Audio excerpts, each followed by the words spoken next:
Sejam bem-vindos todas e todas a essa segunda unidade do nosso curso. Depois de termos visto na primeira unidade os principais conceitos que vão organizar o nosso debate, eu gostaria de convidar vocês agora a uma análise mais direta da nossa realidade, na qual nós vamos tentar compreender o contexto e a dinâmica da violência na sociedade brasileira. Parece correto afirmar, portanto, que ao longo do século XIX, houve no Brasil uma importante trajetória na consolidação do Estado Nacional. Ao longo desse período foram criados os principais mecanismos institucionais visando ao controle mais efetivo da violência, por meio, sobretudo, de sua crescente monopolização pelo Estado e da administração do Poder Judiciário. Nós podemos dizer, então, que o princípio norteador da ação estatal visando a redução dos índices de violência passou por dois processos que são complementares. O primeiro deles foi o desenvolvimento de um sistema jurídico racional e eficiente, e o segundo, a capacitação do aparato de vigilância. Nesse período, houve uma expressiva queda na taxa de homicídios no Brasil. Apesar de problemas com os registros desses crimes, há uma clara trajetória de queda ao longo do período.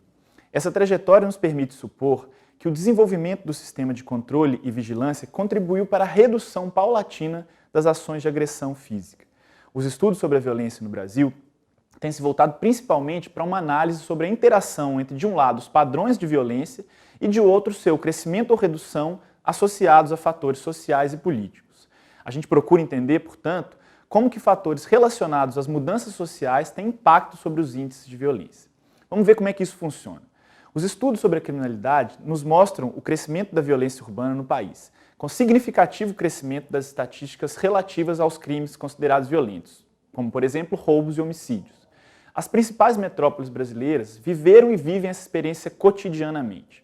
Um dos fatores apontados pelas pesquisas para esse crescimento é o da crise econômica, sobretudo aquela que nos assolou ao longo dos anos 80. Teria havido, naquele momento, um impacto dessa crise econômica e do aumento do desemprego e da desigualdade sobre a criminalidade, tendo empurrado mais pessoas para a atividade criminosa. No entanto, a gente não pode deixar de lado o papel que as políticas públicas, e principalmente aquelas da área de segurança pública, nas taxas registradas no sistema policial e jurídico. Um exemplo são as políticas de encarceramento, que privilegiam o combate a certos crimes em detrimento de outros. A gente encontra no Brasil, por exemplo, o crescimento de prisões de traficantes, enquanto o mesmo não vai ocorrer com aqueles que são acusados de lesões corporais. Uma orientação como essa tem efeito até mesmo sobre o perfil das pessoas que acabam nas prisões brasileiras.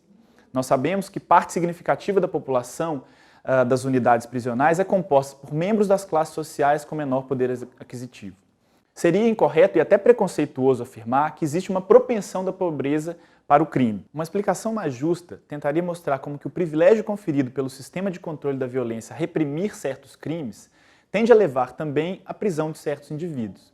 Além disso, oportunidades sociais de se ter um emprego e uma renda que possa dar dignidade às pessoas também são fatores importantes para se entender a escolha de alguns indivíduos a engrossar as fileiras das organizações criminosas.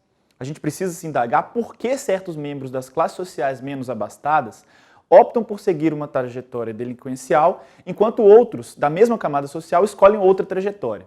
A socióloga brasileira Alba Zaluar nos chama atenção, em seus trabalhos, para as recompensas em termos financeiros e de status que as organizações criminosas oferecem aos jovens que encontram poucas chances de conquistar essas mesmas coisas em trabalhos pouco valorizados. Mas por que é importante a gente conhecer essas interpretações? Elas são importantes principalmente porque, quando nós formos pensar em estratégias de redução da criminalidade violenta, nós precisamos estar cientes de suas causas mais profundas, evitando assim atacar apenas os seus sintomas. Hoje já está muito claro que o aumento da repressão policial por si só, ele não é capaz de lidar com as causas do aumento da violência urbana. É importante, por exemplo, que a sociedade ofereça aos jovens a oportunidade de frequentar boas instituições educacionais que tenham acesso à cultura, filmes, livros, música e também a práticas esportivas.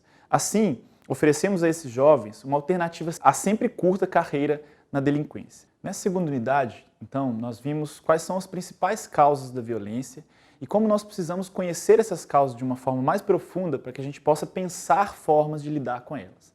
Na terceira unidade, nós vamos nos dedicar justamente às políticas públicas que poderiam ser usadas para poder lidar com o tema da criminalidade violenta. Saudações a todas e todos.